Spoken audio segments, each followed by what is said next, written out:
নমস্কার বন্ধুরা, আমিষ ফেলে নিরামিষ পরিবারে আপনাদের সবাইকে স্বাগত জানিয়ে আজকে আবারও একটা নতুন রেসিপি নিয়ে হাজির হয়ে গেলাম।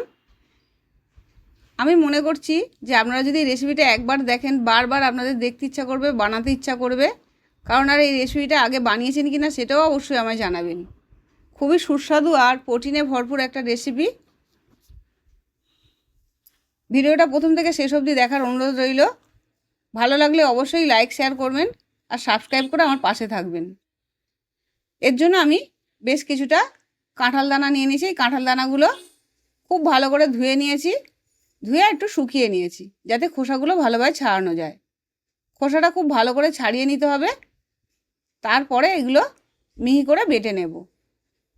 অবশ্যই কাঁঠাল দানার এই রেসিপিটা বানাবেন। আপনারা কাঁঠাল দানা দিয়ে অনেক রকমের রেসিপি খেয়েছেন আমি জানি, ভর্তা বা অন্য অনেক কিছু, কিন্তু এইভাবে যদি আপনারা কাঁঠাল দানা দিয়ে ধোকাটা বানান দেখবেন আর কোনো দিনই কাঁঠাল দানা দিয়ে অন্য কিছু রান্না করে খাবেন না।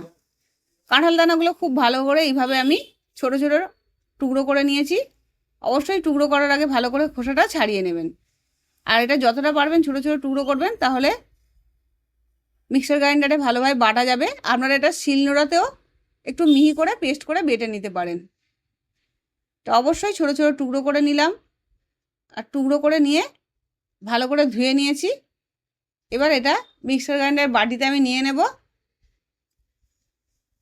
বাটির মধ্যে আমি 4-5টা নিলাম কাঁচা লঙ্কা আর হাফ ইঞ্চি মতন আদা ছোটো করে টুকরো করে কাটা। আদা কাঁচা লঙ্কা দিয়ে এটা খুব ভালো করে মিহি করে বেটে নেব। আপনাদের ঘরে যদি নারকেল থাকে এর মধ্যে একটু নারকেলও দিতে পারেন। এবার একটা বড় বাটির মধ্যে নিয়ে নিয়েছি, তার মধ্যে হলুদ বাটা দিয়ে দিলাম, সামান্য একটু ধনে গুঁড়ো দিলাম, সামান্য একটু জিরে গুঁড়ো, সামান্য একটু চিনি, লবণ দিয়ে দিলাম স্বাদ মতন, সামান্য একটু দিলাম হিং, আর 2-3 চামচের মতন দিলাম বেসন। বেসনটা অবশ্যই দিতে হবে। বেসনটা দিয়ে খুব ভালো করে মাখিয়ে নিয়েছি। এবার কড়াতে আমি সাদা তেল দিয়ে হাফ চামচের মতন জিরে দিয়ে দিলাম। জিরেটা দিয়ে একটু ভাজা হলে আর যে ব্যাটারটা ছিল ওটা দিয়ে দিলাম। যেহেতু এতে বেসনটা দেওয়া হয়েছে সেজন্য বাইন্ডিংটা খুব ভালো হবে, একটাও ধোকা দেখবেন ভাঙবে না। এইভাবে খুব ভালো করে কড়াই কষিয়ে নেব। কষিয়ে যখন দেখবো একদম টাইট হয়ে যাচ্ছে, কড়া থেকে উঠে উঠে আসছে, তখন এগুলো নামাবো। যেহেতু স্বাদ মতন লবণ চিনি দিয়ে দিয়েছি আর আলাদা করে কোনো কিছুই দিতে হবে না। এইভাবে কষিয়ে কষিয়ে যখন দেখবো টাইট হয়ে গেছে তুলে নেব। এবার মোটামুটি টাইট হয়ে এসছে। একটা কেক টিনের মধ্যে আমি সাদা তেল ভালো করে এইভাবে মাখিয়ে নিলাম। এর মধ্যে ব্যাটারটা আমি দিয়ে দেব। আপনারা অবশ্যই ব্যাটারটা এইভাবে টাইট করে নেবেন, তাহলে দেখবেন একটাও ধোকা ভাঙছে না আর খেতেও খুব ভালো হবে। কাঁঠাল দানা ভাজার বা কষানোর গন্ধটা দেখবেন খুব টেস্টি। এবার পেস্টটা দিয়ে দিলাম এর মধ্যে, দিয়ে খুব ভালো করে চারদিকে সমানভাবে স্প্রেড করে দেবো। চারদিকে ছড়িয়ে দিলে ব্যাটারটা খুব ভালো ঠান্ডা হয়ে যাবে আর খুব ভালো ধোকাগুলো তোলাও যাবে। সব জায়গায় সমানভাবে এইভাবে চেপে চেপে দিলে দেখবেন ধোকাগুলোর মধ্যে হাওয়াও বেশি ঢুকছে না, সমানভাবে প্রত্যেকটা ধোকাই তোলা যাবে। আর যদি চেপে চেপে না দেন তাহলে তোলার সময় ভেঙে যেতে পারে। আর এটা গরম অবস্থাতেই করতে হবে। গরম অবস্থায় অবশ্যই এভাবে চেপে চেপে দিয়েছিলাম। 30 মিনিটের মতন ঠান্ডা করে নিয়েছি। এবার একটা ছুরির সাহায্যে এইভাবে কেটে টুকরো করে নেব। অবশ্যই ধোকাগুলো কাটার আগে আপনারা এইভাবে ভালো করে ঠান্ডা করে নেবেন, তাহলে কাটতে সুবিধা হবে। এবার আমি ধোকাগুলো বড় বড় টুকরো করে কাটছি। আমি চৌকো শেপে কাটছি, আপনারা ইচ্ছে হলে চিকন করেও কাটতে পারেন। আপনাদের শেপটা যেমন ইচ্ছা হবে সেইভাবে কাটবেন। আর যেহেতু খুব ভালো ঠান্ডা হয়ে গেছে, ধোকাগুলো খুব ভালোভাবে তোলাও যাচ্ছে। প্রত্যেকটা ধোকাই এইভাবে তুলে নিলাম। নিয়ে এবার কড়াতে আমি তেল দিয়েছি, তেলটা গরম হতে দিয়েছি, তেলে ভালো করে ভেজে নেব। এই ধোকাগুলোর কিছুটা ধোকা আমি ভাজা খাবো আর কিছুটা আমি রান্নায় দেব। ধোকাগুলো ভাজা খেতে খুবই সুস্বাদু লাগে, অবশ্যই একবার বানিয়ে খেয়ে দেখবেন।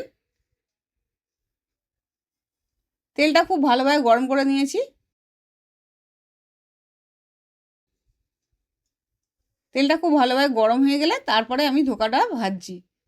তেলটা অবশ্যই খুব ভালো করে গরম করে নেবেন, না হলে ধোকাগুলো ভেঙে যেতে পারে। যে কোনো কিছু ভাজার সময় সবসময় তেলটা খুব ভালো গরম করে নিতে হবে। গরম করে নিয়ে তেলটা মাঝারি আঁচে এইভাবে আমি লাল লাল করে ধোকাগুলো ভেজে নিলাম। সমস্ত ধোকা এইভাবে আমি 4-5 বারে ভেজে নিয়েছি। এই ধোকার কিছুটা আমি চা দিয়ে পরিবেশন করেছি। আমার মেয়েদের আবদারে চা মুড়ি দিয়ে কিছুটা ধোকা আমি ওদের খাওয়ার জন্য দিয়েছি। অবশ্যই এইভাবে ধোকাটা খেয়ে দেখবেন, সস দিয়েও খেতে খুব ভালো লাগে। বাচ্চাদের যদি আপনারা সস দিয়ে দেন দেখবেন ওরা খুব আনন্দ করে খাচ্ছে। বাজার থেকে যে চপ কাটলেট কিনে খান সেগুলোর থেকে এরা বাড়িতে যদি বানিয়ে খান এটা অনেক স্বাস্থ্যকর। আমার বাড়িতে এই ধোকা হলে বেশ কিছুটা মুড়ি দিয়েই খাওয়া হয়ে যায়।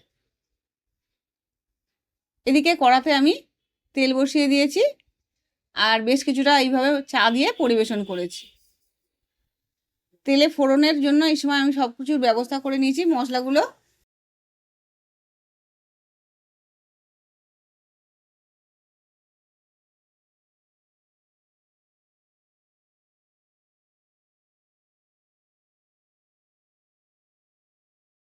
তেলের মধ্যে আমি 1/2 চামচ দিয়ে দিলাম 5 ফোড়ন, গোটা গরম মশলা দিয়েছি, দারচিনি এলাচ লবঙ্গ, আর একটা দিয়েছি তেজপাতা। তেজপাতাটা একটু ভালো করে ছিঁড়ে দিয়েছি আর সামান্য একটু হিং দিয়েছি। এবার মশলা ভাজার গন্ধ বেরোলে এতে আমি ক্যাপসিকাম দিয়ে দিয়েছি, একটা ক্যাপসিকামের অর্ধেক। একটু লবণ দিয়ে খুব ভালো করে ভাজা ভাজা করে নেব। ক্যাপসিকামটা একটু ভাজা হয়ে গেলে তারপর এর মধ্যে আমি একটা টমেটো ছোট করে কেটে রেখেছি, টমেটোটা দিয়ে দিলাম। টমেটোটা দিয়ে একটু ভাজা ভাজা করে নেব যাতে টমেটোর কাঁচা গন্ধ চলে যায়। টমেটোটা একটু ভাজা ভাজা হয়ে গেছে। এবার একে একে সমস্ত বাটা মশলা আমি মেশাবো। এর মধ্যে 1 চামচ দিলাম হলুদ বাটা, ধনে আর জিরে বাটা, অবশ্য আদাটা আমি গ্রেট করে দিয়েছি। একটু দিয়ে দিলাম শুকনো লঙ্কা বাটা। খুব ভালো করে জল দিয়ে এটা কষিয়ে নেব। ভালো করে কষানো হয়ে গেলে যখন তেল ভেসে উঠবে তখন এর মধ্যে আমি একটু সামান্য চিনি দিয়ে দিলাম। কষানোর সময় যদি চিনি দেন দেখবেন রঙটা খুব ভালো আসবে, স্বাদের ব্যালেন্সও খুব ভালো হবে। যেহেতু নিরামিষ রান্না সামান্য একটু চিনি দিয়েছি, আপনারা ইচ্ছা না হলে নাও দিতে পারেন। এর মধ্যে দিয়ে দিলাম সামান্য একটু কাশ্মীরি লঙ্কা গুঁড়ো যাতে রঙটা ভালো আসে। কাশ্মীরি লঙ্কা গুঁড়োটা দিয়ে একটু লবণ দিয়ে দিলাম, দিয়ে আরও মিনিট 5 ভালো করে কষিয়ে নিয়েছি। এবার এতে আমি পরিমাণ মতন জল দিয়ে দিলাম। জলটা একটু পরিমাণে বেশি দিতে হবে কারণ ধোকাগুলো অনেকটাই ঝোল টানে। একটু জলটা ভালোভাবে ফুটে গেলে ঝোলটা, তারপরে এর মধ্যে ধোকাগুলো মেশাবো। ঝোলটা ফুটে গেছে, এবার ধোকাগুলো মিশিয়ে দিলাম।